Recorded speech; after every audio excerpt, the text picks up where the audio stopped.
And yeah, like, so I was just gonna say, like, um, thanks for your time as always. I know like your channel and your business is like really taking off and doing really well. So I'm sure you're busy for a start. And I've kind of started with what I've done, and you know, you might have a listening for me. I don't even know, but I appreciate you entertaining my idea and just agreeing to do this. Yeah, it just came up because I saw, I was looking for somebody else, and I saw your message, and then I was like, hang on, you sent me a message. I didn't read that many moons ago, and that Yeah, when we're out in the mountains. So when I'm on the mountain, you can imagine a lot of people are reacting to stories. Network is not great. By the yeah. time I come back, there's a number of messages pushed down, and I don't get to them. And so somehow, in searching for a particular keyword, your message popped up. All And right. I was like, oh, you messaged me when I was on the mountain. I'm like, I didn't reply to you. So I'm like, I must get back to you. Oh, thank you. I appreciate that. Yeah, I just try and reach out to people in quite an organic way, you know, when I'm genuinely interested in what they're doing at a moment in time. Um, and just, yeah, try and strike up conversation. Like, it doesn't, I've got a list of people that I would like to speak to, but Yeah. I don't also want to like cold call, you know, when the time is right, as you said, everything happens for a reason. And when the time is right, you usually get to speak to people. So, and you Yeah. helped me out last when I was doing TEMPL once a month live. Thanks, you helped me out with like setting me up with Amy. As you can Yeah. imagine, like with because that was very kind of like of a time because we were doing like workouts in lockdown and stuff like that. But I gave Yeah. myself kind of year to do that. I did it. I did it about 16 times, I think, monthly. And then I Nice. said I was going to have a break because less people wanted to come out and work out at a specific time. And I just said to myself, I'd set myself a target. But then I realized I really liked having like the conversations, and I did some like webinars for work around that time as well.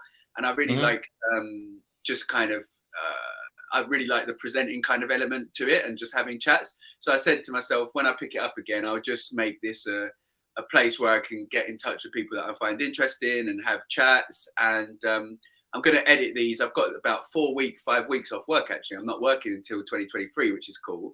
So I'm going to Oh, be nice.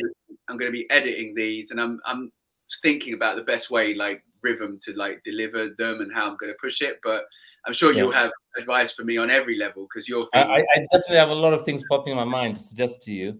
yeah. But is this you picking it up? Is this you picking up Temple again after being off for a period, or you'd already started Yeah. some? No, this is me picking up TEMPL again. So I've got like the mailing list, like of people, like or people that signed up for it and stuff, which is about 60 people, nothing crazy.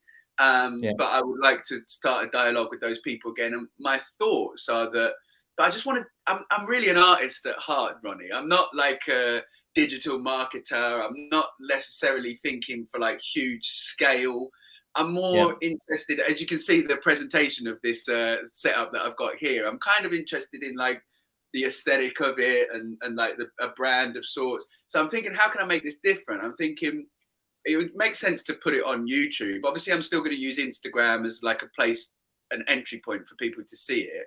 Yes, I want Yeah. to probably put it on YouTube, but I'm thinking, playing with the idea of having like a kind of secret hosting site where I put the interviews up maybe 2 weeks before they actually go public, so the people in the community feel like they're getting something special and secret, and there's an incentive to actually sign up to the newsletter. Do you know what I mean? Yeah. I think the biggest thing right now is because we're in a world where there's so much content, and a lot of that Mm, content is free, right? So you're competing against great content that's also free. And I think one of the great ways you can do that is uh, uh, Pat Bet David is one guy who does this.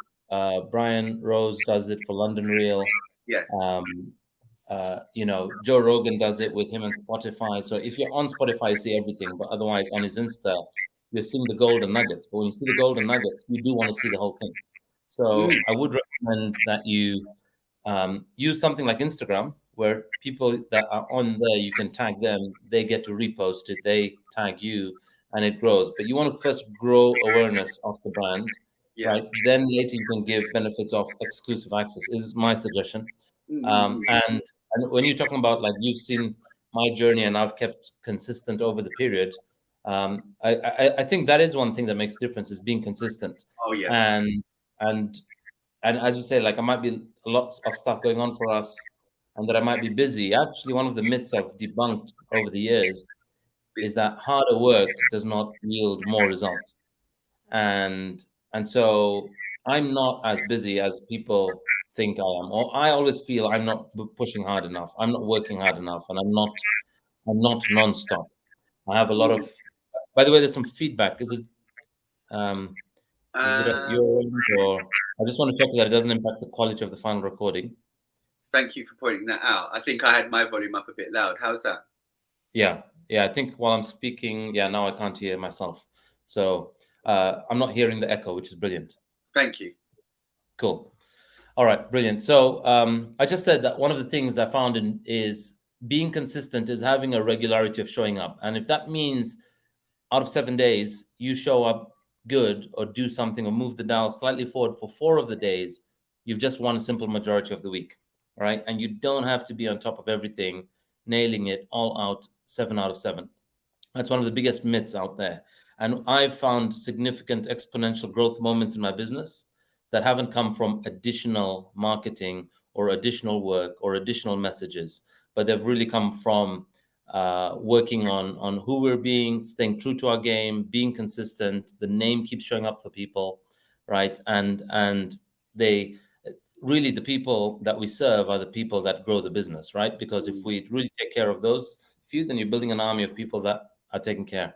And when you say you're an artist or creative, I see myself in the same vein. And I would not succeed if I did not surround myself with analytical and technical people. And Interesting. so what you need to do is just know, don't try to be it all. Like, if you are great in creating the content and on screen, and you've got content to edit, and if you're not a great editor, don't do it. Get somebody that it gives them more joy. I always say that what we do is we're never short of time, nor are we short of skill set. We are often short of leadership. So we need to learn how to empower people around us to take up the stuff that we know very well to do, but it doesn't give us joy when we do it. It will give them more joy. So how can we distribute that joy? And so because I qualified previously as a banker and accountant, thought I should be doing my company's own bookkeeping. Why should I pay somebody else to do what I know exactly what to do? And I probably know it better than my bookkeeper, because I was doing accounts at a very high level. I'm a chartered accountant. I worked for Big Four, worked in banking. Why would they know more than me? And I knew all the stuff, but they were a lot more analytical. They were a lot more attention to detail. They can process 300 transactions into an accounting system in 3 hours, and it will take me a week and a half, right? So I found significant efficiency in working with people that are better than me and efficient than me, when that's their zone, that's their nature. And if my zone is focusing on people, on creative, on client facing, on outdoors in nature, like you're sat right now, I'd love for you to shoot that actually on Kilimanjaro. Then you see me thrive in those environments. Like, that's where I am most self-expressed, in that environment, in that arena. And like chucking myself into, well, I was chucked into presenting some webinars during lockdown, which kind of made me realize I really enjoyed it, which is where TEMPL came from, actually. And as you said, where you find joy, where you find energy. Sorry? What does TEMPL stand for? What does TEMPL stand for? Well, great question. I was just going to refer to something you said, but I'd love to answer that, because that's really good. You spoke about moving the dial forward, like incrementally, 4 days out of 7. When I was TEMPL had picked up some momentum when I committed to every morning just sitting down and spending an hour on it, like making an Eventbrite page, making an email. I didn't always know what I was going to do, but I just promised myself I would work on it, just like you go to work, like just turn up, as you said, just show up. And then I got out of the habit of doing that. And for a long time, I tried to kind of like sit and think and what to do next. And then I remembered what worked was just, I thought I would need to go somewhere for 4 or 5 hours and just think about what, like, strategize in the future. But then I remembered what worked was just promising myself to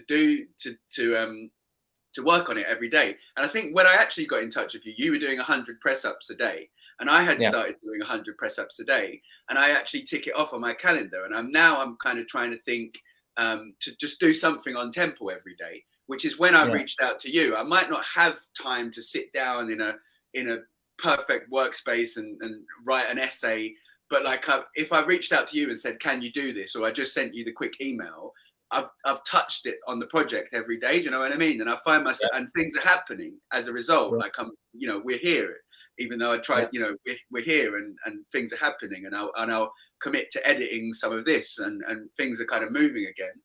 But so I agree with that, definitely. Your question, what does TEMPL stand for? The actual name, like, is that an anagram for something, or is it a place, temple with the E at the end? Over lockdown, I had a lot of time. I originally had, we're similar, like fitness is very important to me. I actually was doing HIIT workouts on Zoom with a girl who's largely huge, hugely responsible for this idea. It was inspired by her, really, doing workouts. And I thought that's a good idea, but I'd like to kind of, after the workout's done, I would like to have had more of a conversation with her, and more of a spiritual, more of a, talk. We were just working out, but we weren't getting like a mental connection, having a conversation. At the end of her workouts, there'd be a few people we'd want to stay on and chat and say, how are you, or whatever. But it was all kind of awkward, and actually the Zoom would come to an end, and there was never that forum. I would like to have caught up with the people. So I thought, how can we combine both? We'd do a workout and a conversation, a round table or something like that. So my original plan, I made a little one pager, and it was called Spirit Gym. My friend was like, no, not catchy. That was the vibe. A gym workspace, a gym space, workout space, but for the mind and the spirit, to talk about things as well as physical exercise. And so Spirit Gym was like, no. And actually, when I looked, there is a gym in Essex. There's 2 or 3 gyms, a little chain of gyms called Spirit. So that was off the table. And I just walked, Ronnie. Like, I just walked and thought about the idea and thought about that. And in the Bible, it says your body is a temple. I was like, that's the word, that's it. And I just lose the E. It's cool, just to lose one of the vowels. And it works. It works without the E. The word still works. There's no anagram, but I just landed on it. I thought that's what I want. I wanted to create a place where people can come and relax and chill and talk. And at the moment, that place is online. But that's the ethos, if that makes sense. Awesome. I was thinking when you said earlier, when we're locked down and people say that they're short of time, I thought this was a place where you get to enrich people or create content that enriches people and empowers them to discover and create more time, more energy, more money, more people, more love. That's TEMPL. Yeah, I guess I am at that stage, and I enjoy that, where I should come up with a mission statement, an intentional mission statement. But you pretty much nailed it. It's a place, be it in person or virtual, for all those things that for kind of spiritual well-being without being over the top.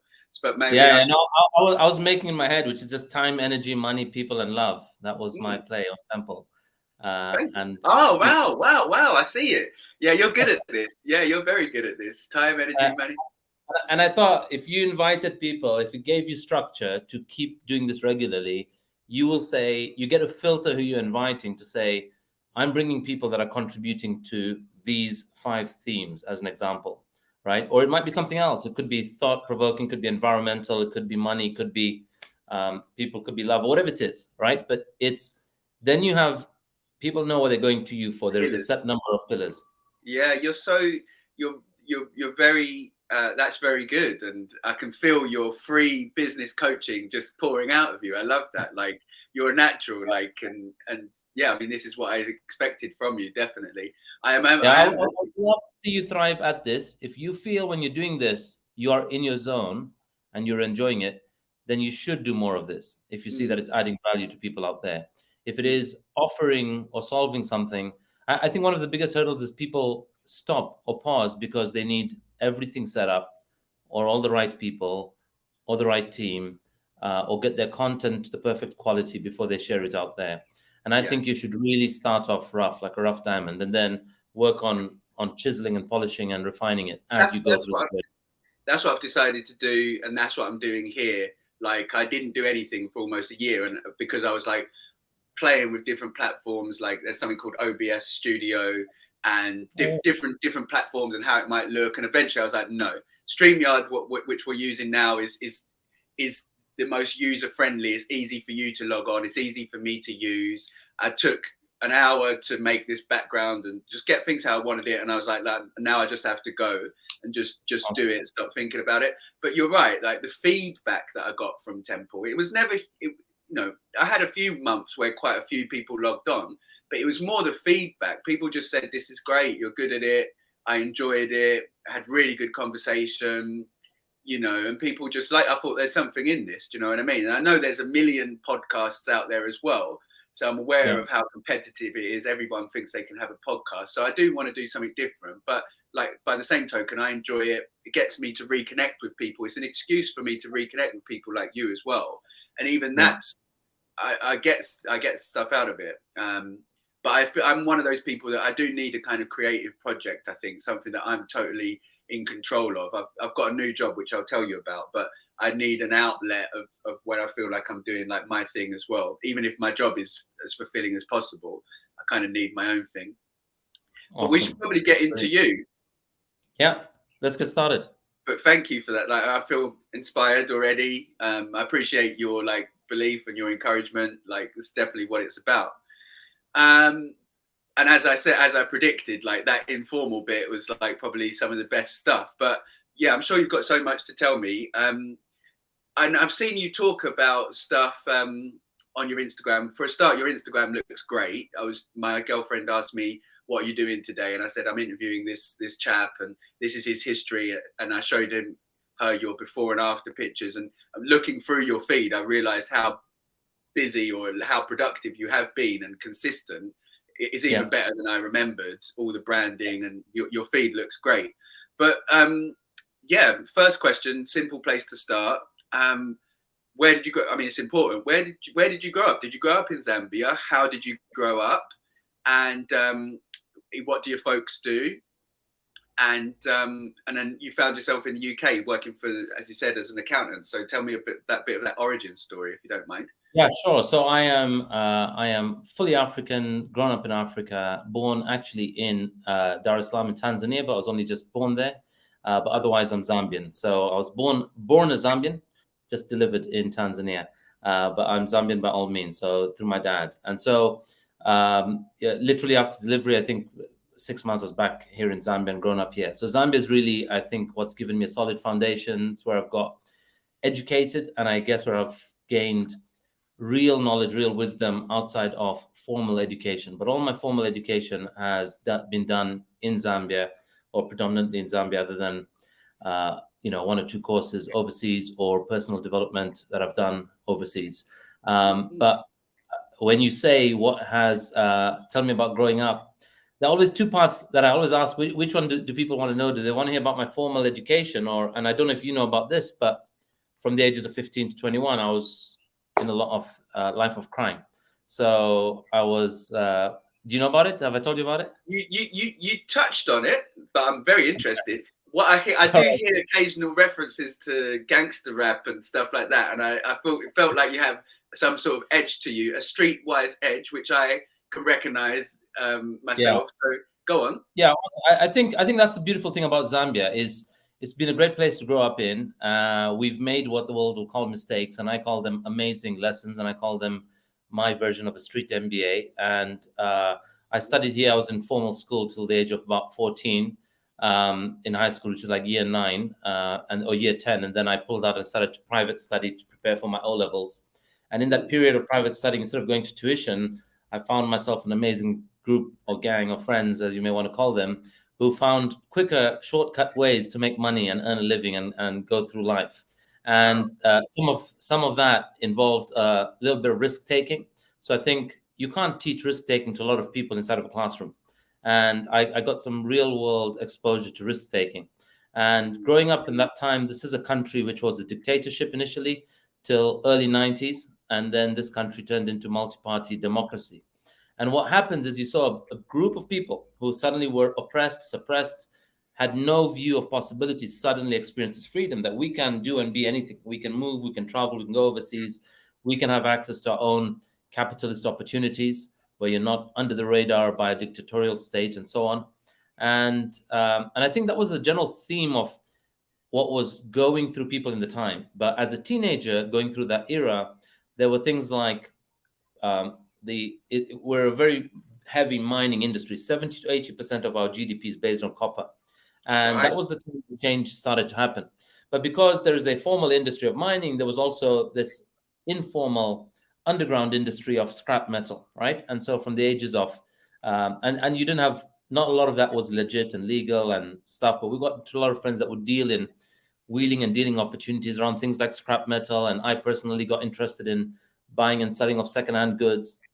And through that process, sometimes I got involved with, or I ended up landing myself with stolen goods. I ended up out of a place of fear when you're in gangs and out socializing, clubbing, partying, getting in things like fights, getting in trouble, disputes over, somebody you're hitting on as a girlfriend, and so on. And in that process, I'd found myself in a lot of trouble with a number of my friends. I'd been locked up first when I was 15 years old. Wow. And that happened. Yeah, that happened about 4 or 5 times. I say 4 or 5 times because it was formally 4 times. And the 5th time was an instance such that we had gotten so used to the police system, the legal system, that reached a point where they're like, it's you again. And they would sign you in and sign you out, right? And the police became your friends. And people in the legal system were your mates and friends, because you're these young guys who are regularly appearing in court or in trouble. And you kind of know the process. And I started to learn about the law, and I started to learn about legality. But it kind of came from a backdrop of, when you talk about my family, I think my family is a very pious family, teetotaler family, vegetarian family, very spiritual or religious, if you want to call it that way, as an upbringing. And so culturally, as a family, we're African, sort of 7th generation, but originally from India, having grown up in Africa, there are still a lot of those Indian values, if you may call it, growing up within the family. And so what I was getting involved in, what I was doing, and the trouble I was getting in was a complete anomaly for our family, our community, our friends. How many generations did you say you were in Africa, you think? So from my mom's side, I'm 7th generation, from Zanzibar, Tanzania, and then Zambia. And my dad's side, I'm 3rd generation. So my grandfather from my dad's side was the first one in Mozambique, then what was called Southern Rhodesia. Cecil Rhodes had this region, which was Northern and Southern Rhodesia, and Zambia was Northern Rhodesia. And then this became Zambia. So they've been here before independence.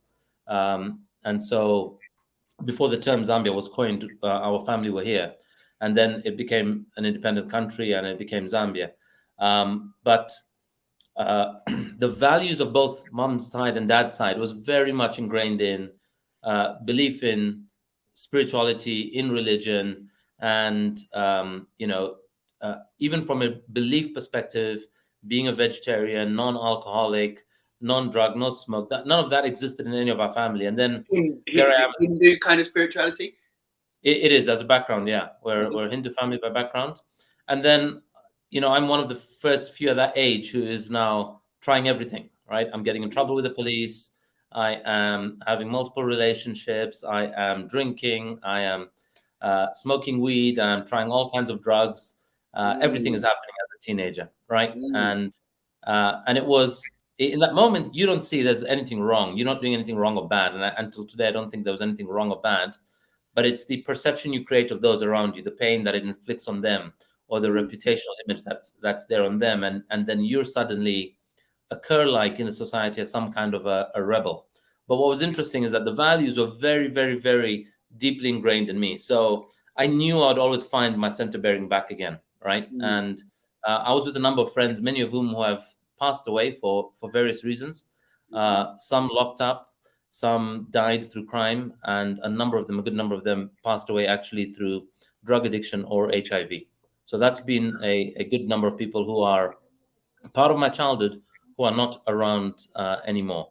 And then going through that period of crime, I think everyone has a tipping point.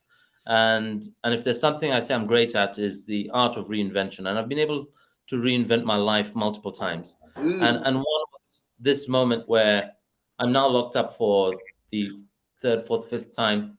And as I'm locked up there, this lady has put charges on me and my best mate at the time, who's now passed away.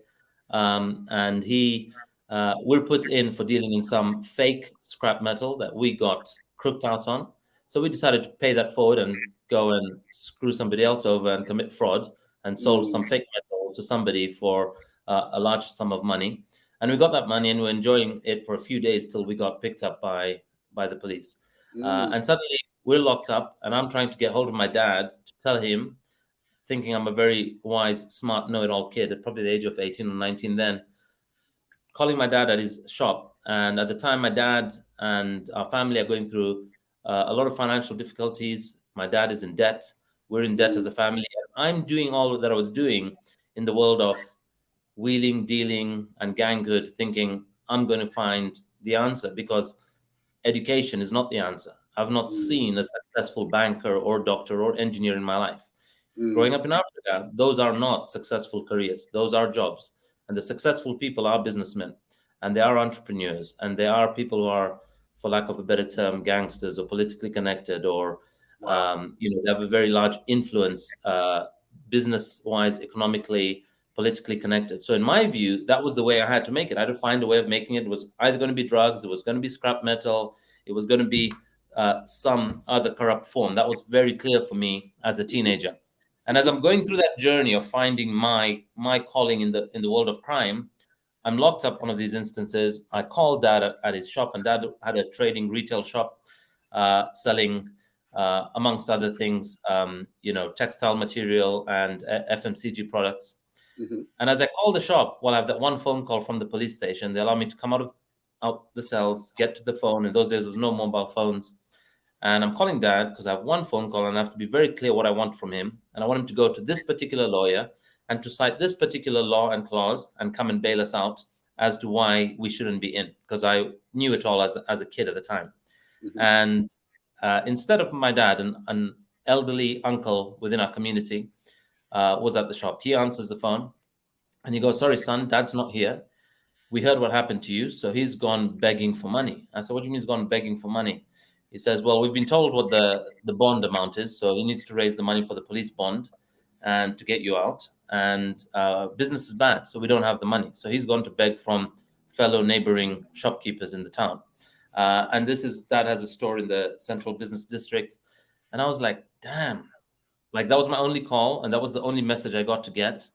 And I remember sitting there thinking to myself right there in the cell, I'm done. I'm done doing this crazy life because, first of all, I think I am academically smart. I was academically smart in school. Why do I need to go the shortcut route? I could make it professionally. And I'm doing this to try and create financial power and freedom for my family, but I'm putting their nose through the shit to get there. And I got so clear for myself, I don't want to put Dad and Mom through this. And so to me, in my mind, that was my turning point. I was like, I'm done. I remember turning to my best friend at the time. We used to call him Coco. I was like, "Coco, that's it, man. I'm done. I'm not going to focus back on my studies." And the following year, I went back into college and I started studying to become a chartered accountant. I did quite good at that. I even topped one of the exams in Zambia. I scored the highest in one of the papers. And thereafter, I started my accounting career. My partner, Ankur, at the time, had other plans. He carried on in that life. He carried on with a life of crime and notoriety, and he got locked up many more times after I did a lot of crooked things. And he also ended up passing away through some of the vices that he picked up along the way. But he's a great mate of mine. He's in many ways, he's part of me having passed on. But he carried on that direction, and he only passed away about 2-3 years ago, just when lockdown began. He passed away. But I was, I focused on my studies, and what I realized till I got into the personal development world is I made the life of crime associated with risk taking. I made the life of entrepreneurship associated with crime and risk taking, and I killed off a whole half of me, a whole part of me that's true to my authentic nature. And I polarized completely to a world of professionalism. And I got into focusing on my accounting. I became a chartered accountant. And from the age of 23, I worked here with the big four audit firms, KPMG, then Deloitte. And when I was 25, I was in this long distance relationship with my wife, my girlfriend then, Ambika. She was in New Zealand, I was here. And I was about to quit my job because I was making more money wheeling and dealing on the side with my side business than I was at work. And even though that was a lot more legit business, I was going to go into it full time. And she's like, "Don't quit yet. Like, send me your CV. We'll get you a job here in New Zealand." I thought, who on earth in New Zealand would want to recruit somebody from Africa? They barely know Zambia, know where Zambia is. Why would they, let alone recruit people from there? But little did I know, when I sent her my CV, I got a lot of interest from New Zealand. I got a job offer from there.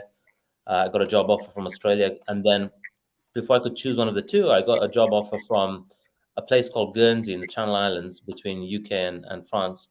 And I got a job there with Deloitte, which was the same company I was working with here. So I decided to take up that offer. It was paying more money. It was the same company. It was career progression. And I remember Ambika at the time saying to me, "Well, this is a straightforward choice, Ronnie. You got an offer right here in New Zealand where I am, or the UK. So it's love or money." And I was like, "Oh, baby, you should have never asked," because I chose the money. And I ended up in the UK. I love your So honesty. so anyway, that's how I got to the UK. That's me from 0 to 25, 26 is when I started working in Guernsey, where I was Oh, about, so you were working for KPMG and Deloitte in Zambia? yeah, in Zambia. I Oh, worked cool, for cool, KPMG cool. Deloitte and Deloitte here. So they've been around for a long time, from possibly pre-independence, some of them. They've been in Zambia with the colonial powers as a former British colony. They've been Mm, had a presence here, and mm. post-independence, they've carried on here as well. So Wow. Great story. And like, the first thing that comes up for me is like, I just feel like I've been in London and the South London too much, too long. Like, I've traveled a little bit, but that's like, because I thought you were going to say you went to New Zealand for a start, and I was like, well, that's impressive. But actually, you went from Zambia to UK and came back. But still, exactly. really cool. And I didn't know that much about your risky, rebellious, like seriously risky and rebellious years between, in your teenage. But I always knew that I had a inkling that you had like a bit of an edge, we'll call it. But I don't know why, just from things that you mentioned and some of your Yeah. content. But like, just that you weren't a total full-fledged accountant. Maybe I felt like you hadn't gone through like the kind of English public school, Cambridge, Oxford, KPMG. Absolutely not. I had quite the opposite. So I'm even surprised that I was basically not in a formal, structured institutional school from the age of 14 till at 21. I went back into full-time college, right? So I had 5-6 years of freedom at that age, where a lot of people are focusing on their studies, they're going through their university, and I was literally school of hard knocks. One week to the next was a very different adventure, something new, exciting, some new opportunity. It was a life of thrill. You're chasing that thrill. But I think it was also a lot of character building. And to me, a lot of, I would just say, culture awareness around growing up here and getting really connected to people in diverse spectrums of society. So from that perspective, it was amazing. I wouldn't replace it for the world. But I think it did give me a lot of confidence, even when I went into and focused in on the corporate world. Yes. There was always this inner view of me called, like, we've been through it all. Like, how tough can anything get, right? Yeah. So That's it really is. that's a superpower. And like you said about cultural awareness and having gone down that route, I think it's so powerful, and it gives you like a real edge, a real advantage. People, everybody draws on whatever they can from their own life, but I find that formal education, and I did the formal route, didn't do hugely well, but got my degree, went straight to A-levels degree.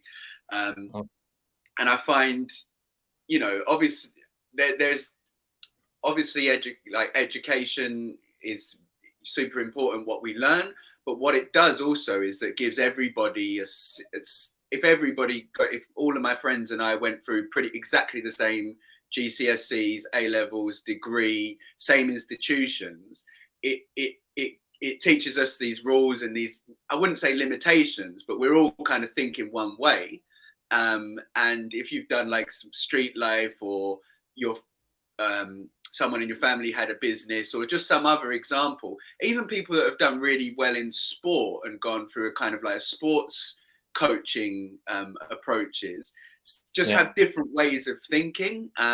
My sister or someone might say that the formal education, that they wanted it like that, that it's a kind of brainwashing, conditioning. And I wouldn't go so far as to say that, but you do have an advantage if you can think outside the box for some reason, and on an intellectual level, but also on an energetic level. Like you said, if you've been in tough situations, dealt with gangsters and things like that, then in the business settings and things like that, you might just feel more confident, more comfortable, more okay with risk when you've faced serious physical risks and things like that. It's going to have a knock-on effect in your confidence forevermore. So it's a huge advantage if you, like you've done, managed to redirect all of that into some really lucrative, great ways, healthy ways, as opposed to following that path which has led, unfortunately, to like passing of a lot of those people as well. Sounds like you've taken all of those tools and all of that experience and turned it in a really kind of healthy and productive way for you and your family. Yeah, completely.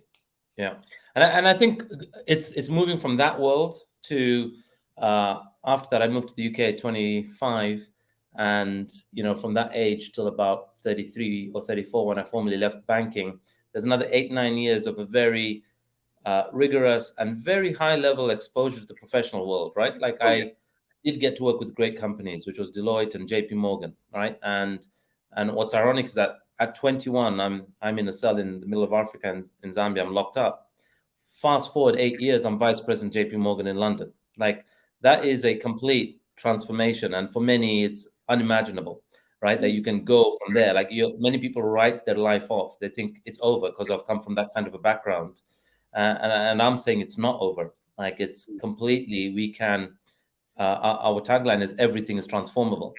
But what it is, it gives you a certain belief system that no matter what you're dealing with, no matter what life throws at you, we can turn around that situation.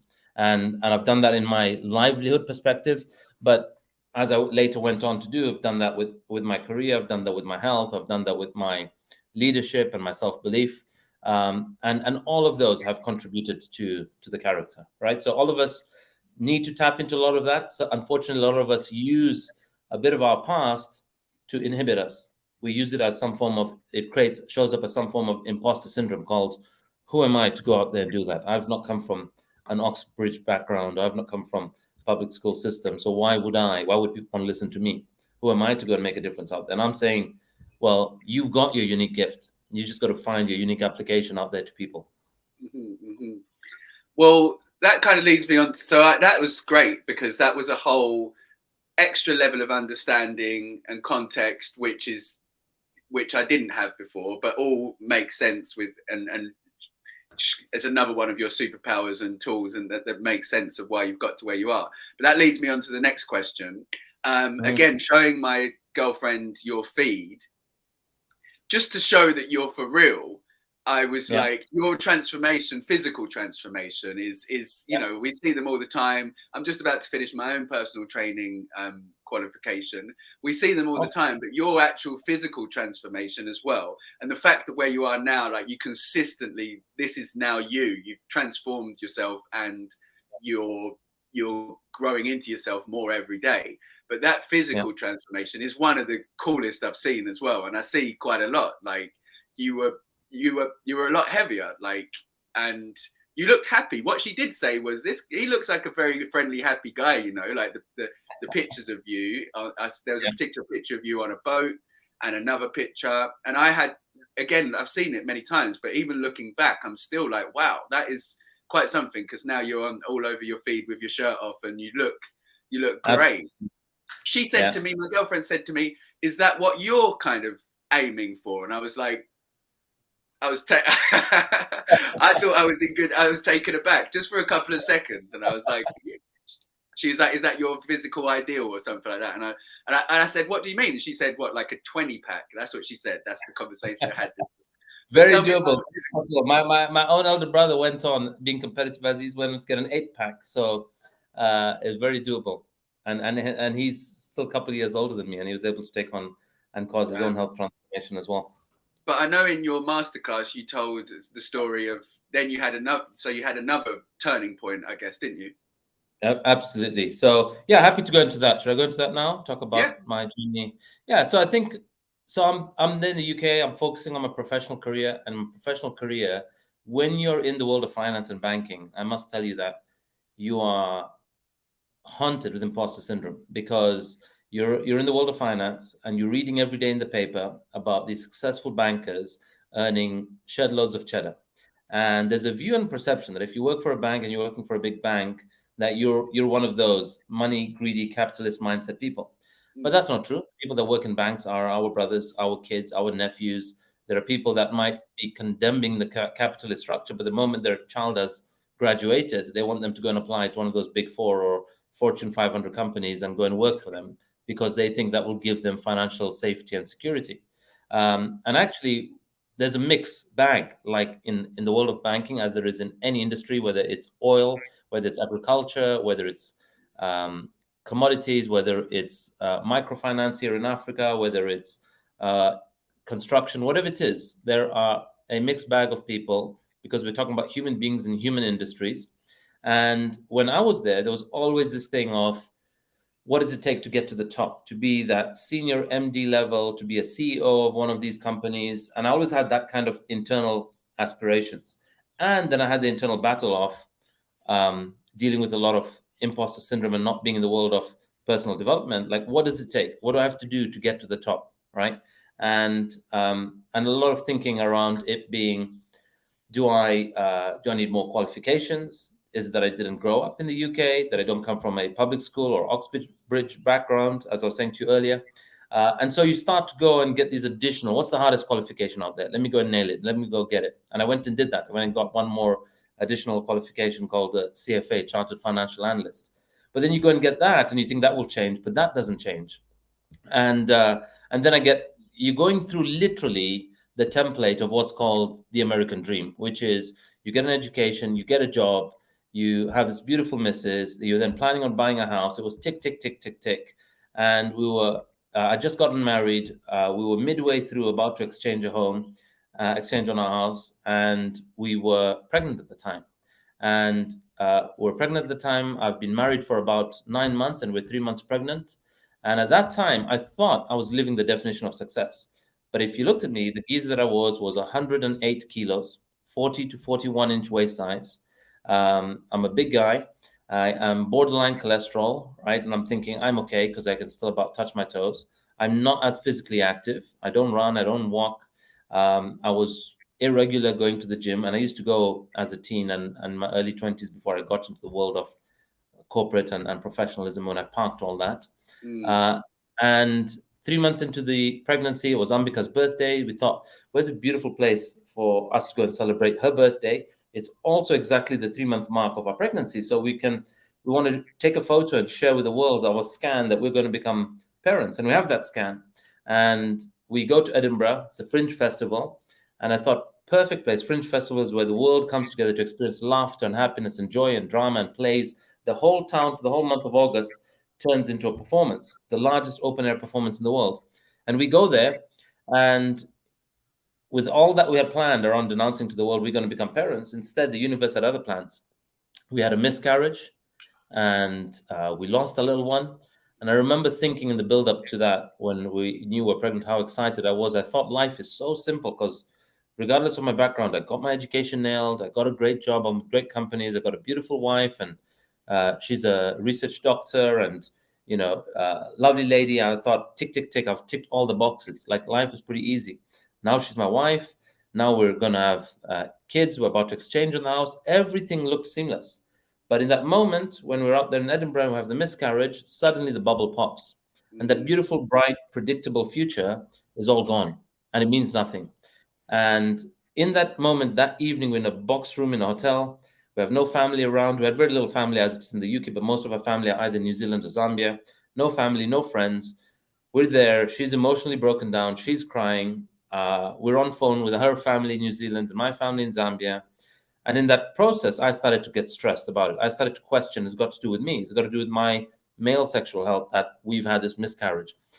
And statistically, with hindsight, you can see it, which is 1 in 5 pregnancies, or 1 in 4 even, end up in a miscarriage. It is a very high statistic. It's normal. There's no cause. There's no need to identify that cause. It just happens to many people where that conception doesn't happen successfully. And instead, we started to blame ourselves. We started to say she would think it was her fault or her problem. I thought it was mine. And as a result of that, I'm stressing. I got these heart palpitations, and I realized that I've been able to chug through my long hours at work and do a few physical feats in my life, but emotionally I was not resilient. And those heart palpitations weren't going. And the next day, coming back into London, I went and wound up straight in hospital. I'm in A&E. I'm lying there in a hospital bed, and I can see they're coming and they're taking blood, and they're taking blood samples. They want to do some tests on my blood. They've connected an ECG machine to me, and I'm lying there and I'm looking at the male nurse who was coming and taking these blood samples from me. And the male nurse himself was quite oversized or huge or large or overweight or obese, if you may call it. And I thought, how come he's going to sort out my health? I was like, what does he know that he's okay with his physiology, and he's going to tell me what the problem is with mine, like why I am in hospital? And lying there, I remember looking at my wife. She sat on the chair there, and I was going to say to her, Ambika, just go home, sleep in a proper bed, come back tomorrow, everything will be okay. And she just snaps. She goes, there's no way I'm waking up tomorrow having lost another one. And it hit me for the first time, and the penny dropped. Wow, like I've just been going through life thinking, I know it all, I'm sorted. I'll be the one that talks about my health or say when it's working or not working. Nobody else should tell me anything about that. But for the first time, I got a view that this other human being here, she wakes up the next day banking on me being around. Hence the name FitBanker, right? Which is, can you bank on your fitness, right? Do we all know that we ought to bank on our fitness? Because if we don't bank on our fitness, there are people that bank on us. And if we don't show up on a certain day, their lives are impacted. So it then made me really think, why do we go around the world presenting our 50% version of ourselves? Why would we present to the world? Why would I go to an employer? I'm robbing that employer, getting a nice 6-figure salary, and I'm presenting to him a 60% energized human being, a 60% mentally present human being. I'm shortchanging them when I can get to a 90 or 100% version of me. And we should know how to optimize ourselves at a body, at a mind, and an intellect level. And it's not rocket science. And that overweight male nurse, he didn't know the answer because he wasn't living it. He didn't look like he was. And sorry to be judgmental, but we see this. And I've had clients from the medical system come and do our program, right? And they don't know because they've studied on a particular niche of process of how to surgically do a procedure, how to look and analyze a heart, how to look at joints, and each of them are in their respective fields, but nobody's presenting a holistic view of their own well-being. That's very true. We wound up with a world where there are a lot of academically smart guys doing process and doing roles, taking care of human beings to fix us when we're unwell. And don't get me wrong, if I'm unwell, I'm going to hospital, and the doctors are going to fix me. But 90% of the reasons most of us go into the hospital are self-caused. They are lifestyle related. They're based on the choices of our lifestyle. I was hospitalized that time because I created a non-resilient physique. I had clogs in my arteries. I was overweight, had a high number of visceral fat, a high body fat percentage. And these names and numbers, I had no idea what they were. If you asked me before I went into hospital, I had no idea what they were. But we lost our baby, but it was the birth of my interest in nutrition, in bodybuilding, in fat loss, in muscle gain. And that was the birth of FitBanker eventually from that moment. Wow. Ronnie, let me just quickly plug this after that amazing answer, and I'll just chop this. Let me just plug my computer in, okay? And then I'll respond to that. I'll respond to that. I've got a lot to learn from you. A lot to learn.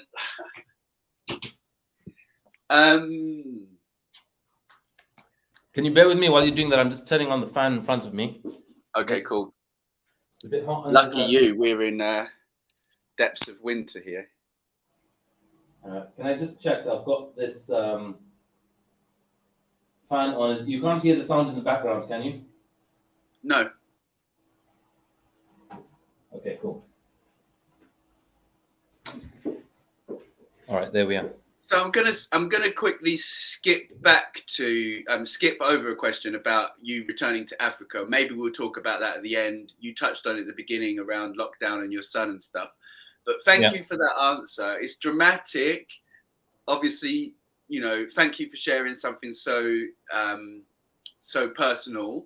And it was dramatic, that turning point again. And it's interesting how both of, like, you getting in a cell and then you having these palpitations, very uncomfortable, potentially traumatic situations, but clearly both times you've really lit a fire in you to go in and to do something about that, and it's changed the direction of your life on both occasions. And what you said about, I don't want to badmouth doctors either. I'm just thinking, I do see doctors smoking. It's a stressful job, but I do agree. You would hope that the doctors and people in those industries are like the healthiest people that you lay eyes on. And I think the true definition of leadership is we have got to embody that which we stand for. Yeah. Because we're very easy today to go and have a go at politicians who pass some expenses that are not politically or government role related. We go and have a go at them. If a politician goes and has an affair with somebody in their office, we out them in the media. If a politician has any contact or connection or meeting with this oligarch or this entrepreneur or that lobby group, we out them. So we slander politicians. We definitely do that. In the 80s, we did that to the oil companies. In the late 90s, early 2000s, it's been the bankers, right? Today, we might be looking at the tech companies as who we, the media, the world are going for. But the medical system, right? I think this is what I think about career. Career should not be chosen based on an analytical choice. And most of us chose our university degree as a 16-year-old or 17-year-old who knows nothing about the world. They're choosing what they're going to do for the next 50 years at the age of 16. And I think you should choose a career based on what your authentic nature is. So if you're somebody that's naturally prone to living a healthy lifestyle and want to embody health, and you are in the world of health, then if you pursued a career in healthcare, it would be a natural fit to your personality nature. And there's a Vedic view of finding out your ikigai, your dharma, is by looking at what your natural passions are, or what's called your authentic nature. And it's actually the sixth pillar of our program. We coach on 6 pillars. And the sixth pillar is finding that and doing a role and a livelihood that's a match for your authentic nature and purpose. And if more of the world did that, there would be more unity and there would be more flow in the global system. Right now, what we have people that are competitive in a compassionate role where they need to be empathetic and compassionate. We have people that are creative or artistic stuck in an analytical role. And so there's a lot of mismatch going on in the world. And just because I was academically smart, just because I was a chartered accountant or a chartered financial analyst, for me to stick in banking would be a disservice to humanity. So I think we've got to be thinking about how do we find the role that adds service to humanity at a human scale? Where could I make the greatest difference to humanity? It's not about I'm just going there, even though I don't like it, to earn a lovely salary to take care of my kids. That's the highest form of selfishness. But people stay in those jobs because now they're thinking, hey, I can't give up my livelihood and lifestyle that I've created for my family. I think we should be ready to lose it. Like I went through that. Like we lost everything post-banking life and world and had to rebuild it, right? And that is the best way to actually identify and find your purpose, find your calling, find your dharma. I'm so much into that. Like I've been talking about that for a long time, finding your purpose, personally finding the right job for me. I definitely believe like one should be like passion-led and heart-led, not heart-led, just passion-led and from what gives you energy. Like you said, as I said, I kind of stumbled upon, I've worked with children, then I worked in kind of sales, which a friend gave me a job in his startup, and I had no experience, but I just, according to him and according to the results, I just did really well in it. Like, so I realized I enjoyed like speaking to people. Then I worked for a charity because I wanted to combine like what I'd been working with kids and like needy kids, and then business development kind of thing. And I worked for a big charity, and then in that charity I was doing webinars, and I really enjoyed talking to people. And when I've done that Ikigai exercise, and my degree, Have you gone through the book? The Ikigai book? Yeah. No, I know you recommended it on your Instagram, but I had been preaching about it for a while, and I did the Venn diagram and everything a number of times before I'd even on a number of different levels. But my university degree was actually basically, it was sociology and communications and sociology, because I was interested in people, in cultures, like in people, their identity, like even fashion, music, just everything that humans are involved in the world. I just found it interesting, like the study of it, groups of people and individuals, you know, how people dress, how different cultures kind of manifest in countries. Sociology, huge subject, but I just find people very interesting.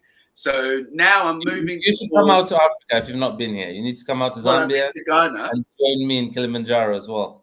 I will. I should. Before I say I will, I would love to. But I guess I'm very conscious that, which again is what I'm doing here. I just like talking to people, finding out about them, and I know that I've decided that's kind of my thing. Like, so if we can make a show about it, or I can be a presenter or whatever. I really do think I'm getting close to finding my thing, and not just kind of presenting for entertainment, yes, but I like to learn, you know, from different people's stories. So in doing this project, I really feel like I am getting close to what is my thing, and based off all the things that I've done in my past as well, I can really see how it's like fed into all this.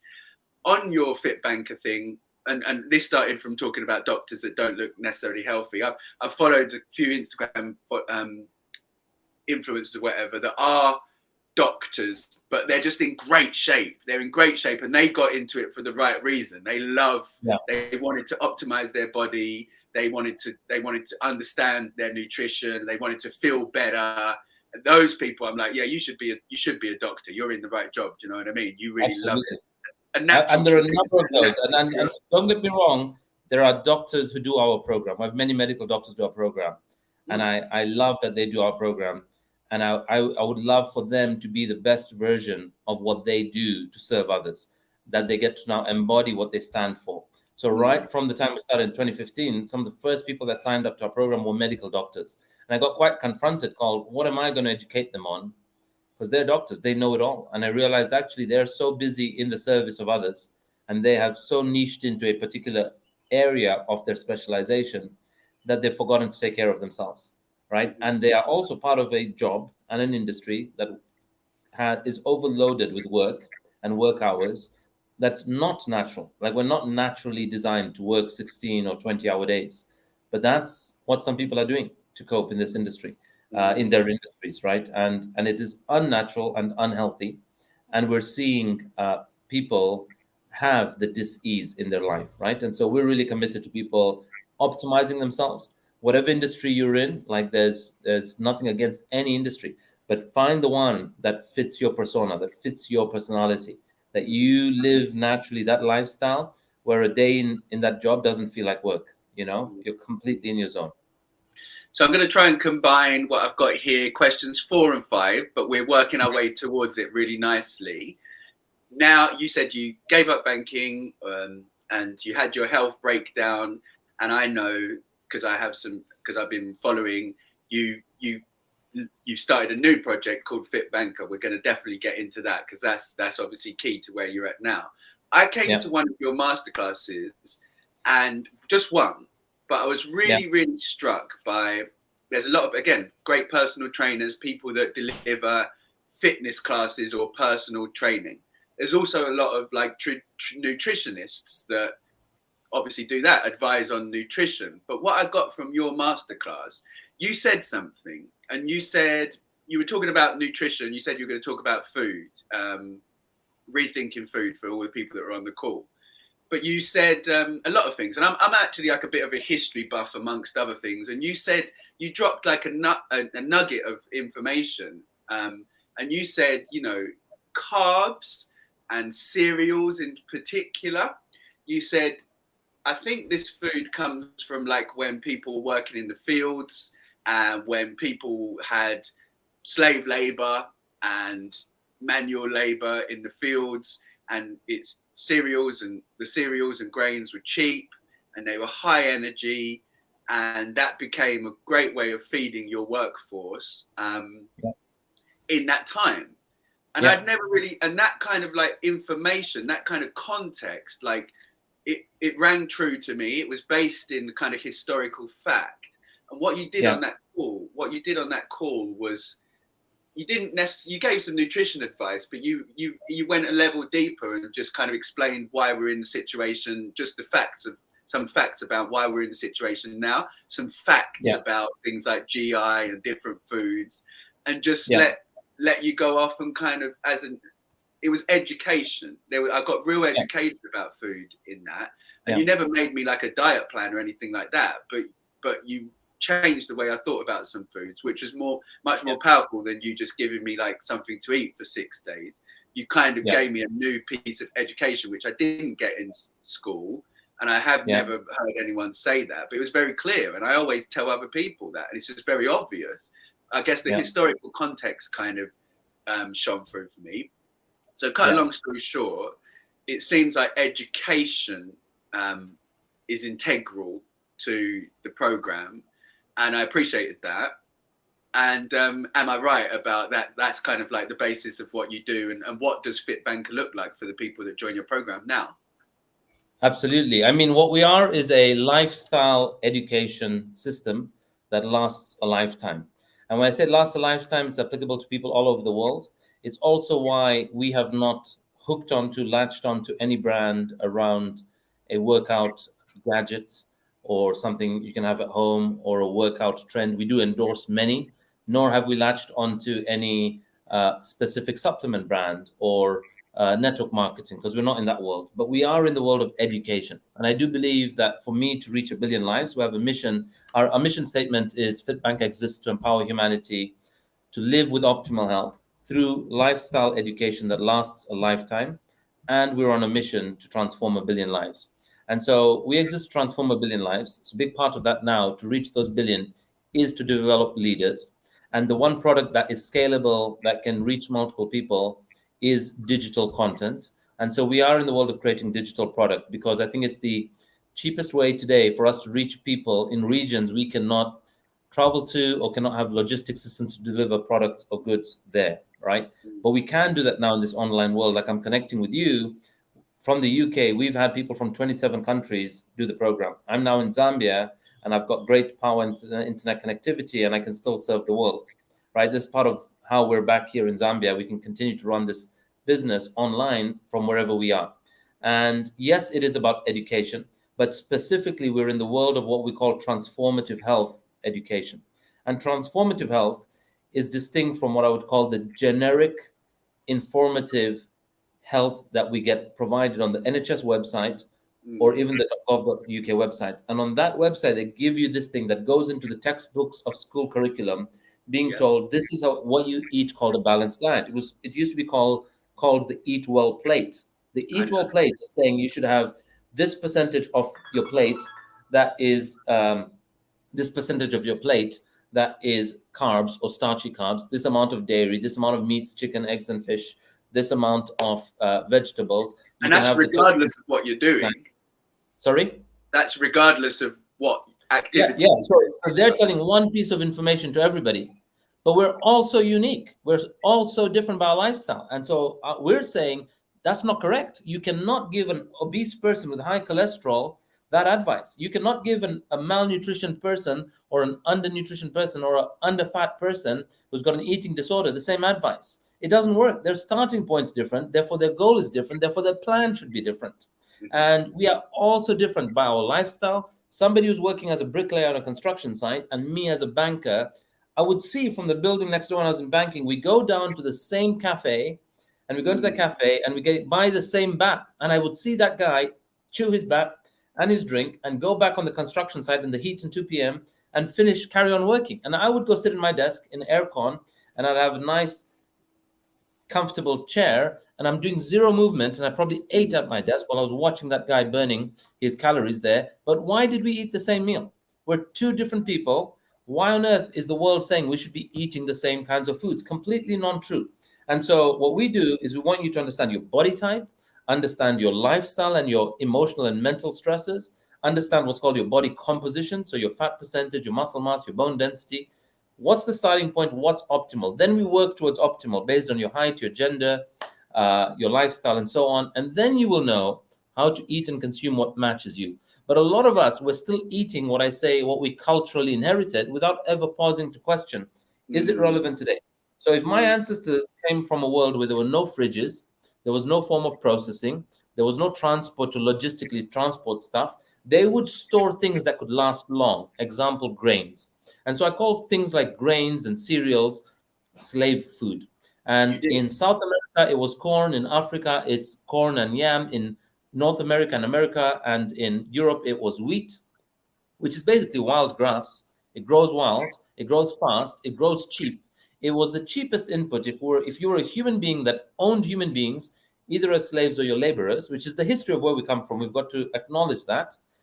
Those human beings would not give their best quality, rarest find of food to the people that they owned. They will train and condition them to eat the cheapest food product. And today, what our parents and our grandparents and our great grandparents did is they found amazing ways to mill them, to pound them, to store them, to roll them, to wrap them, to fry them. And we even made amazing things like samosas and said, eat this. It's just different types of carb and starchy carb, whether it was grass, whether it was grain, whether it was rice in Asia, which was popularized there. All of these foods were a cheap input into the human beings that you owned or were responsible for feeding.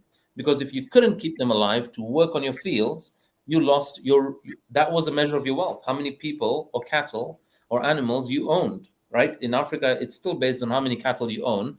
But the same way we try to keep the cattle alive in the cheapest form, right? We will try to have them graze from the grass that's openly available for free.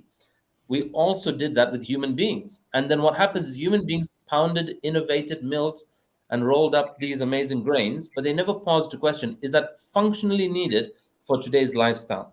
In those days, you didn't have forms of store. So things like sugar could last years without going to waste. So jaggery and brown sugar and sugar were popularized in places like Asia and India. Things like ghees, dairy couldn't store without a fridge. So you would convert it into butter, into creams, into cheeses, into ghee. And we ate a lot of those things. But those things aren't necessarily healthy for us. They were relevant at a time where we didn't have fridges, where we didn't have access to certain other food products. Today, we have full access to as sugary a food as we want, as salty as we want, as spicy as we want, as hot as we want, as cold as we want, as frozen as we want. We have all forms of store and presenting them. I think we're running out of ideas now, and people are doing all kinds of funny concoctions. But we have no shortage of access to food options, or varieties of taste, right? Yet we're overindulging in foods high in salt, high in sugar, high in bad fats that are not good for us, and then we're spiking in lifestyle disease, right? We're at an all-time high of obesity and lifestyle disease, and officially now we have in the world, in the history of mankind, we have more people, or the history of the last 100 years, we've had more people die from obesity-related diseases than those from starvation or hunger, despite 2 world wars, right? So it's completely tipped the other way. So yeah, that's why we exist, is to give people the education so they can make the informed choice themselves. And yeah, I've been lucky enough to do so many different jobs, and I've worked briefly with a charity that was pitching stuff to the food industry. And you're right. And historically, the companies that there's an amazing kind of what's it called, pictogram or something that shows the companies that control all the food. And it's only it's the big companies, I don't want to name them, but it's 10 big companies, isn't they? Aren't they? That control most of the things that are on the shelves, at least in Europe and everywhere that you see. Actually, they're very deep into Africa as well. And it's the same companies. And historically, whether they're evil, have evil agendas or not, they're invested in grains, they're invested in sugar and the whole supply chain. So they're invested in us keep buying and consuming the stuff. Do you know what I mean? Whether it's good or not, because they've been set up 150 years ago anyway, and that's what their farmers are farming, and that's what's going on. So yeah, I mean, when you said slave food, like that just resonated with me. It was like 2 years ago when I logged into this Zoom.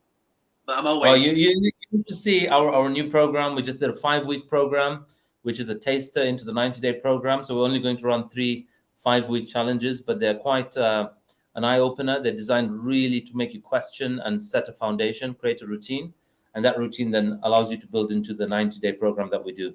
So, but the 90-day program is the main thing we're doing. And we want people to do the program till they have mastery of the principles. And so sometimes people do it 3 times, which is, I recommend doing it 3 times to really allow you to ingrain the behaviors and make that behavioral change in you. So it'll be a year long of working on your health and your lifestyle routine. At that point, it should be in your subconscious. That's what we want people to achieve. That was going to be my second to last question. Apart from nutrition, then, and I think you just invited me to experience it. What are the other things that you talk to people? Because I think there's more. What are the other pillars? And what are the other? So there's 6 pillars that we focus on. So everyone thinks exercise. Exercise is the smallest part. Everyone sees exercise and everyone thinks I'm a PT doing PT work. I am trained as a PT, but we're hardly doing any PTing. We're not doing PTing. We do run instructor-led classes, and there are 8 classes that we run a week. So exercise is one. Number 2 is nutrition. You can never out-train a bad diet. So you can do all the exercise you want, but if your nutrition is tank, you won't either build muscle or you won't lose fat. So number 2 is nutrition. The third one is sleep. If you have compromised sleep, you're going to mess up your hormones because you'll be running on your fight or flight state. And your nutrition and exercise, even if those 2 are on point, cannot save you if your sleep is tank. And we need to get good quality sleep. I recommend between 7 to 8 hours for most of us in our 30s, 40s, 50s, 60s. We should be getting at least 7 to 8 hours of good quality sleep, and not just quantity sleep, but quality sleep. So how do you ensure you're getting through? There are 4 stages of sleep. So we coach you on sleep and what is the environment you need to create to allow you to get the deep quality sleep so that you get proper melatonin release in the night that allows you in the daytime to have better endorphins, serotonin, oxytocin, and dopamine. Those happy, healthy hormones, those 4 happy, healthy hormones are compromised for most of us, and there's heightened levels. The opposite of the happy hormones is the presence of depression. And that happens because most of us are sleep deprived, and we're overworked with the sleep deprivation. Means we're running on our nervous system as what's called the fight or flight system. I've just drawn a blank. Cortisol. No. So your endocrine system is your system of hormones and glands, but we are either running on our fight or flight, or what's called the rest and digest side of our nervous system. Yeah, right? Is it the sympathetic and parasympathetic? Sympathetic and the parasympathetic. So your sympathetic is your fight or flight, and parasympathetic is your rest and digest. And most of us are running on our parasympathetic. So we've become very reptilian in nature. It's no surprise that people there's conflict, there are gender wars, there is world wars about to happen right now, because we're a humanity, we're a population that are operating from our fight or flight state. We are constantly on edge in our lives, and there is a heightened levels of emotional and mental well-being in the world because we've made our population masses operate from the fight or flight state, trying to chase this so-called Western American dream, or whatever it is you want to call it, right? That we are constantly. Did you say we've made our population masters like that? Did you say that? Exactly. That's what we have created the world into. So historically, when I've come back to Zambia, and one of the things here is they say it takes a village to raise a child. And now that I have 2 kids, I know the importance and relevance and the power it gives a child when you're surrounded by community growing up in a place like this. And in the West right now, you don't have this scenario. There's so much tabooness if you had a wife stay at home. The wife feels diminished if she says, I'm a stay-at-home mom. She feels imposter syndrome compared to her mates or professionals. And so what's happening, and I'm not saying that that's right or wrong, but where both parents are working when a child is young, right? What's happening is that we will be depriving that child, and we're doing that in the West to live the dream that we don't even probably enjoy, the long work hours, and to buy this brick and mortar home to grow kids in that we are seldom in that home itself, and then to get them into some education system that we're working just to pay for, right? So it's become an unworkable economy of society, and we've therefore taxed out, we fatigued out our people because everyone is in pursuit of that. It's influenced by the media, by comparison, by social media, by what we see in film, by what we see in newspapers, by what we see others do in their life. And there isn't that freedom to say, actually, for the next 5 years, I want to be home and be with my kids, right? Or I want to take time out and work on my creative side or my passion or talents. That's unfathomable in the world we've created, because you've got to pay your rent, you've got to pay your mortgage.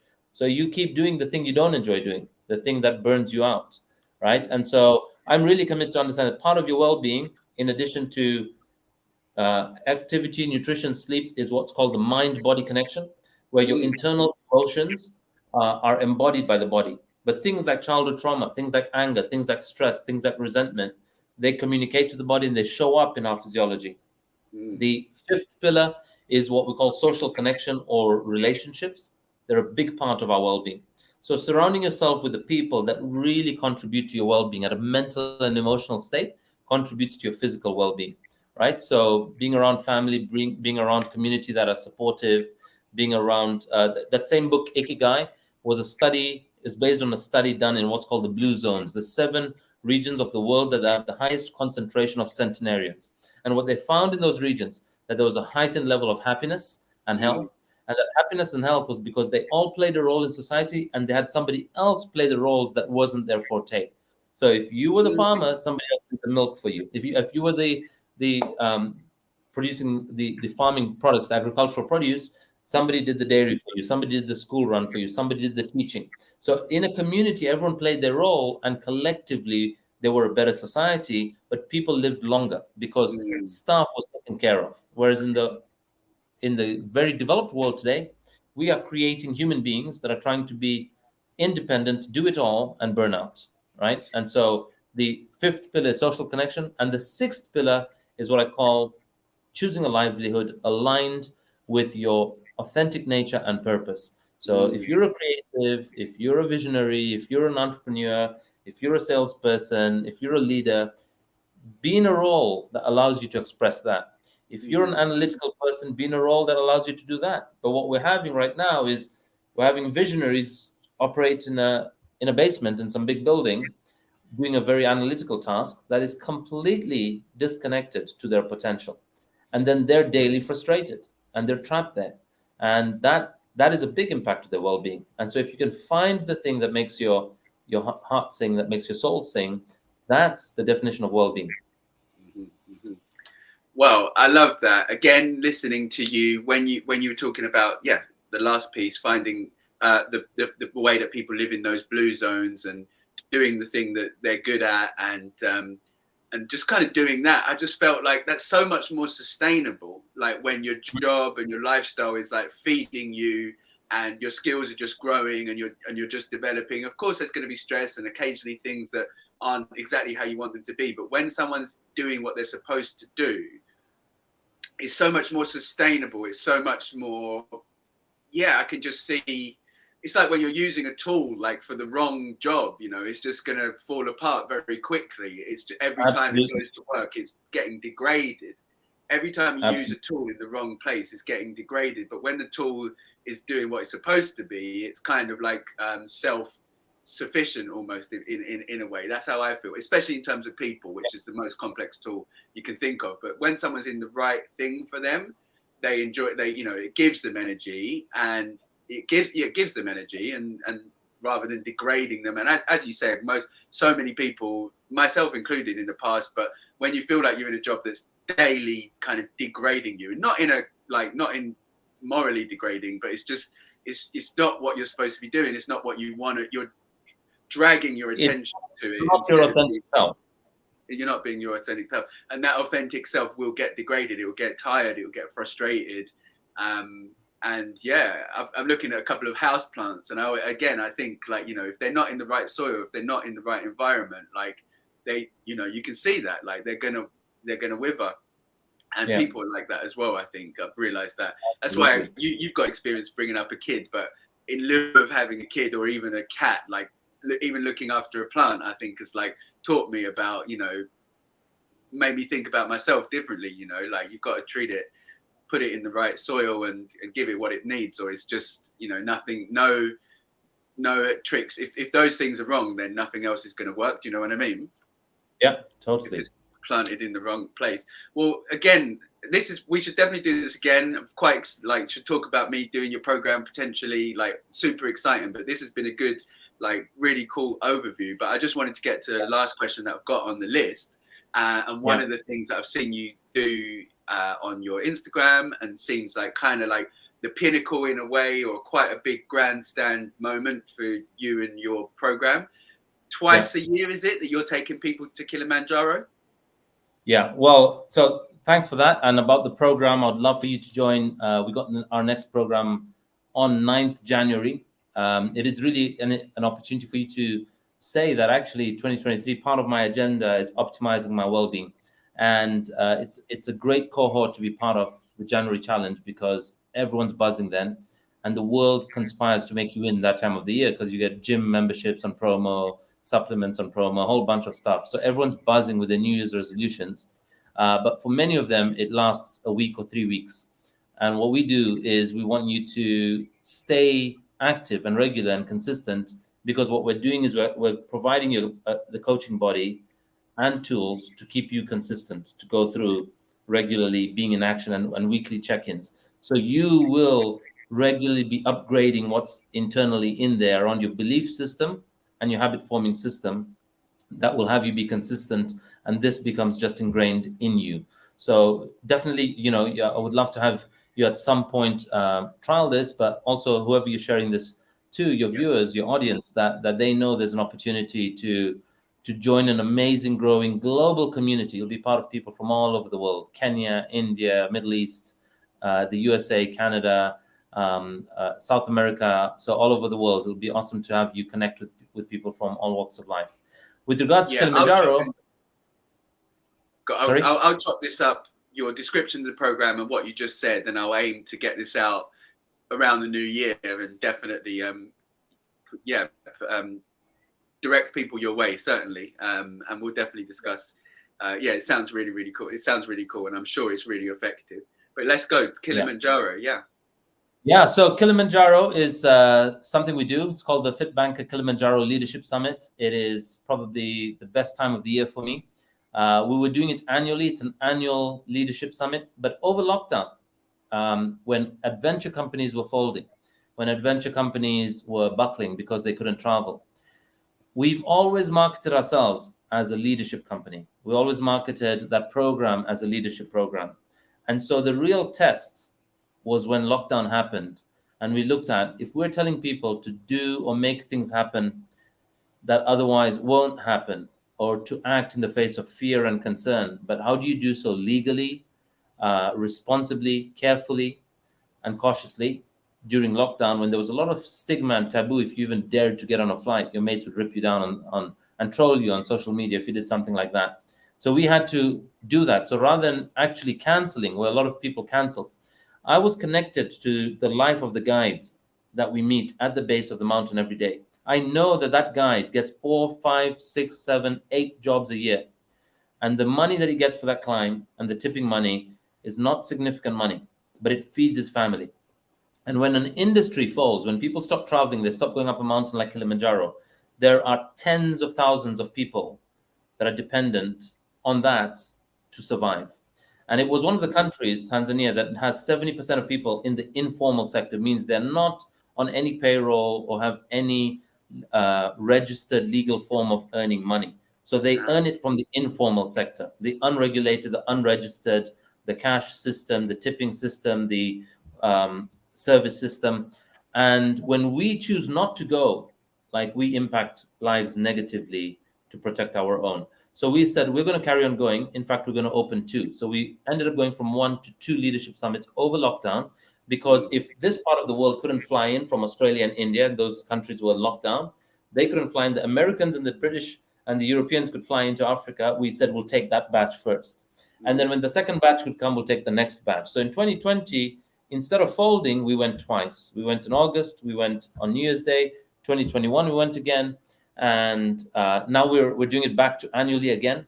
But we've had such, in being consistent and going when the world stopped and companies folded, we continued to act and be our words, even though it cost us financially because a lot of people canceled. And just for me to go out there, my flights, my accommodation, my taking people up the mountain is a cost at any point in time about $5 or $6 grand. We had to go and fulfill on it. And we did go and fulfill on it. And now for 2023, in August, we launched the 2023 summit. We announced the dates, and within a week, we've had 30 plus people sign up. We're going to have about 36 people going up next year to Mount Kilimanjaro. It's a leadership summit. It's the best training, I think, that you can take your physical body, but beyond that, your mind and your emotions, to push them to their boundaries and beyond, and discover a new you emerge, because you're going to push yourself till you're physically spent. And when you're physically spent, we're going to tell you, no matter what you think or believe about you, that there is still 70% left in the tank. And we're going to invite you to keep going. And people, it's a 7 days on the mountain, but it's an 11-day program in total. And we use each day on the mountain or the days before the mountain and after, they have a theme to them.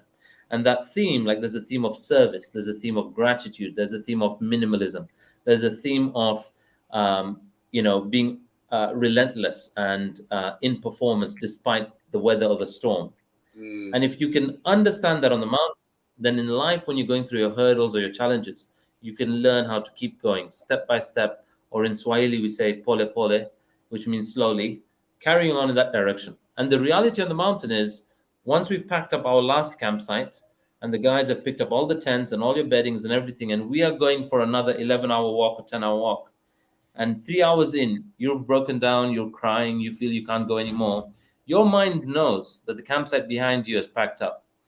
In life, you can turn back and go back home. Here, home's been packed up. So you've got to get to the next campsite. So it is a real physical, emotional, and mental challenge. And we invite people to come to this mountain, bringing one area of their life that they want to transform. So people have signed up not having the finances, paying a small deposit, and then from now till 8 days before flying out to the mountain, they've generated that revenue over and above the revenue they need to sustain themselves to come on the mountain. We've had people who didn't have freedom to go, meaning permission or an ex-spouse or some legal restrictions or an injunction on them and their kids to not travel, overcome that hurdle just to arrive at base to go up the mountain. We've had people who've had concern about an ailing parent or somebody they're caring for that might pass away, and they keep deferring their life, thinking, I need to take care of this person or be home for this person. And I say, like, you're concerned about that person dying away, but you're not living in the moment. You're not living as a result of these years. And we've had people with that concern not join on the mountain because they have to deal with something. But we've also had leaders step up and say, that concern is always going to be there, and I'm still going to come and join you on the mountain. And they did come. They discovered a new side to them. And for many people, it's transformed their relationship status. We've had people meet on the mountain and get into a relationship. We've had people transform their finances or their belief in themselves, change career. We've had people boost their confidence. So it's been amazing. We've taken as young as a 9-year-old girl. And the oldest is actually my dad at the age of 76. He's come up the mountain after taking on his health. He didn't get to summit. He didn't get to summit, but he got close to about 4,000 meters. And other than that, the oldest is a 67-year-old who we took to summit this August. And he was one of the fittest. And he had some underlying health conditions. But despite that, he was able to perform and go through. So, I love to give people an amazing experience. And I love people come together as strangers or acquaintances and don't know each other, but they truly live as one mountain family. And it is one life transforming experience. So back there next August, and I might go in between. I can see if I can take my boys for a trip up there. Gosh, wow. Well, I feel like this conversation has been like, it was started off good, but the whole journey has just been up, and that to this crescendo. And I just that just sounds amazing. Yeah, I always follow every time, like you've done it a bunch of times now, and the content is great, and the personal stories, like from the group and the struggle, and it looks like an amazing thing, and amazing undertaking. And it seems to me like it's really great for your brand and your company as well, because obviously it generates great content. This is just looking from the outside in. It's very transformative. I know for the people that are in it and on it, are very powerful. But from the outside, it's also like a kind of, an annual event, like the pinnacle of your work. If you want to go all the way, if you want to push yourself all the way, like we've got this mountain that we do every year, and it seems like you really love it. And also you're doing all this in Africa as well, from Africa, which is cool as well to follow. And it sounds amazing. Much like when we did the personal development course together, I'm kind of all like, oh, this sounds amazing. This sounds amazing for other people, but like I can't quite see myself doing it. But sometimes it takes like group, other people and accountability and the power of a group, or a strong leader like yourself to get people to do things that they didn't see themselves doing. But I always say each year sign up to something really uncomfortable. Sign up to something that will call and demand of your peak state. Because if every year you have that dangling carrot concept, in the banking world, it was called a bonus. And so I had to make sure I gave my best to make sure I got that bonus, and I could go through my appraisals and say what I needed to say, that I was at my peak throughout the year to demand or get a particular bonus or negotiate a bonus with my manager. But I thought, if that psychology worked in banking, what if we could demand that of our body? That if we signed up to this dangling carrot concept called, there's a time coming where I need to be in peak physique, peak emotional state, peak mental state, peak spiritual state, right? I have to make sure I'm regularly holding myself to account. So the reason I get to easily train each week, and I get to make sure I eat right and I don't go off track, is because I know I'm going up the mountain. My life is at stake, and I've got other lives that I'm responsible for also at stake. So true. When we were doing Landmark, if you remember, I was doing a boxing match. Yeah. And that's so true. I was thinking about it today, thinking I should probably sign up for another boxing match, because I felt so good. Good things were happening. I felt confident. I felt fit. I felt strong. And I was thinking about it today, thinking, how did all those things come together? But it was because of it. It was probably because of that. It was probably because, I had something. I'm trying to recreate that, but without the big uncomfortable. I'm like, I want to do all that, but it was that scary thing that actually made all those things together. Pulled all those things together for me and motivated me. I guess I should, if I don't go up Kilimanjaro, I should sign up for another boxing match or something like that. You should, or whatever is the next level of discomfort, right? Yeah. So we have this on our program. So on webinar 2 of our program, where when we talk about the psychology of habit forming, we ask people on that webinar to sign up to something they cannot do, something they see that they right now cannot do this. It's got to be out of their reach. It's got to be out of their comfort zone.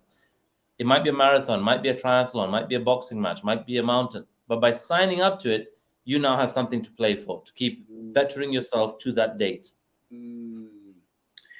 Very good. It makes sense. Well, I'm inspired. It must be late where you are. So you said your boys. How many kids have you got? I got 2 boys, Kanea and Soham. And Soham is 2, Kanea is 5. We took Kanea up Mount Kilimanjaro at the age of 3, and he reached 4,000 meters. And Soham is he's 2 years old, but when he was 20 months, we took him up to 2,700 meters. Wow. The park rangers haven't allowed us to go beyond those points for their ages at this point in time. But the legal official world record for Kilimanjaro is a 6-year-old person. And so I'm hoping to take Kanea just before he turns 6, if they'll allow us to make exception in the week before. But how long we'll see. Was he in the UK for growing up? So he was in the UK till the age of 3. Yeah, so he celebrated his 4th and 5th birthday out here. And then Soham was born in lockdown. I don't know if I told you that. I don't know if you know that we didn't make it to the hospital in time, and Ambika's water broke and I had to deliver the baby. That's another big. God, another life tested you out that time. Yeah. That's it. But again, another reason why we have to always be in peak physical, emotional, mental state, because I could have easily panicked and his water broke, and because water broke and this baby's coming out. And the emergency service, the ambulance didn't get there on time, and they're guiding me on the phone how to deliver a baby. And in 17 minutes, we've delivered Soham. And he was there indoors in lockdown from, what was it, May 2020 till October that year. So about 5-6 months he was in lockdown in a house, and that was him discovering human beings, where he didn't go to other people's homes, he didn't meet other human beings, he met them at the door, they would drop off groceries or drop off food for us and go, and he's not experienced human beings. And that was over lockdown. It was a good redirection of life, saying, actually, you guys, there's an like, go to Africa. Like that's where these kids need to grow up. And I've had a calling to want to get involved in certain things here on the ground, and so that's why I'm back in Zambia. And how has your oldest kid like adjusted? And I think you said one of the things is community is like much more present. Yeah. So what I mean by community is we live right now in a block of flats, an apartment, and in the complex there are kids he plays with who also go to the school that he goes to. His school is an international school, so it's a Cambridge sort of system connected with the Cambridge in the UK. So he is still under the UK curriculum in many ways, but he's doing it out here in 20 degrees, 30 degrees Celsius, so slightly better weather. He has more days of sunlight than rain in the year, and I think that's a great thing for them to grow up in. Some people love the rain, love the cold, but I prefer this kind of weather. I also think weather is a big dictator to your mental well-being, and so I feel and experience a lot more joy in these kinds of climates and terrains. But I wanted the kids to experience that. But more importantly, my parents are here. I never got to grow up with any of my grandparents, and I wanted to give my kids that opportunity to grow up with their grandparents. So they get to have granddad pick them up from school, read books with them in the evening. They're watching the World Cup now with granddad and with their uncle. So it's amazing to grow up in that environment. Now they're learning about footballers at the age of 5 and 2. They're in the UK, you'd think we're football mad, but at that age, there wasn't so much of that concept for them to get involved into, other than Kanea was going for these kickabout classes that he was doing on Saturdays, but he was still very young. I'm sure now he would have been a lot more involved with it. But here they get to, with family, like it's just amazing upbringing to be sat there on the couch with granddad, with uncle, with mom, with dad, with friends around, and that to me is I guess how any individual gets a well-rounded character. Yeah, I mean, my dad was football mad, and it's a blessing. You know, one of the gifts, many gifts that he's given me. But like, I just love sport so much, love football so much, and it's an important. I don't know about for a guy, for a man, for whoever. Like, it's sport and physical activity and the joy of sport, and he really passed that on to me. And my grandfather liked cricket as well, but just that enjoyment, those games, is a huge part of my personality. Huge part of my life, and it's a huge part of the kind of food, the nutritional value that you can get out of life. Like, and you know, maybe not everyone's sporty, but I hear you that it's important. Why it's important for you, and you want your son to experience that. I feel the same way. Totally. What I didn't get from you, Robert, is I know you wanted to ask me these questions, but I didn't. So tell me, where does the name Kobina come from? And when you're talking about Ghana. Dad, from Ghana. All right, I didn't realize that. I didn't know. I don't know why. Kobina. Okay, I don't know why I thought there was a Brazilian connection to you. So maybe I love this. I misunderstood that from one of our past conversations. No, I mean, I get this a lot. People say Portuguese or Brazilian, or I was with some Bangladeshi That's what I guys. thought, yeah. Which is cool. My mum's white, my mum's from England, and my dad's Ghanaian. So yeah, I'm happy. Brazilian people are good looking though, so I'm happy always when people say that. But I need to go back to Africa more. We need to go. We need to do more. You should. I'm telling you, Africa is the next frontier. Africa is the next horizon. And anybody who's coming to Africa from a so-called developed world in the West, where you've seen systems work, where you've seen new concepts work. What you think must have already been figured out and invented, and somebody's doing it here, is not happening here. So you're coming to a fist fight with a gun if you come with that entrepreneurial mindset. Whether you want to come here and launch digital product, whether you want to come here and launch a cafe, whether you want to start a food product, there is so much opportunity here that the next 10 to 15 years of Africa are like the last 20 years of what's happened in Asia.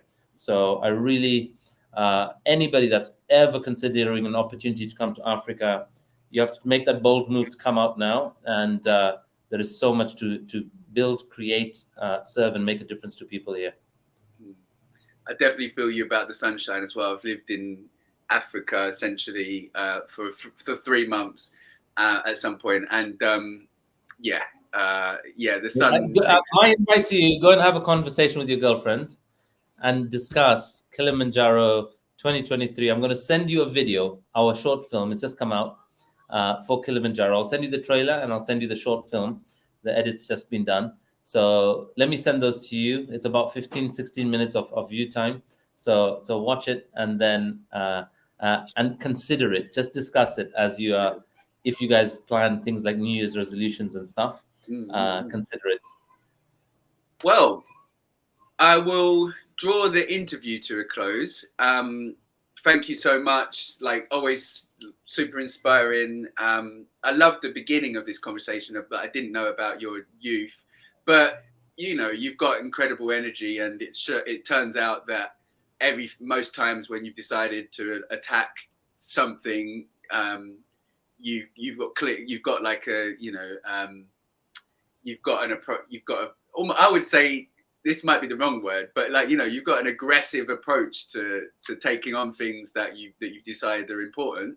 And evidently by the shape of your shoulders and the shape of your life, you put in the working, and it looks like it looks like something to aspire to and aim at. And yeah, you're definitely being a leader for all the lots of people that join. Thank you, man. But I will tell you right now, like it's a lot of our growth recently, and we're very small compared to a lot that's going on out there, or our plan or our ideal. We're still far off, but it would not be possible for, I cannot thank enough, definitely Ambika and the coaching body, right? We have this whole arm of coaches and people who've done our program. They are the people that have really stood for us.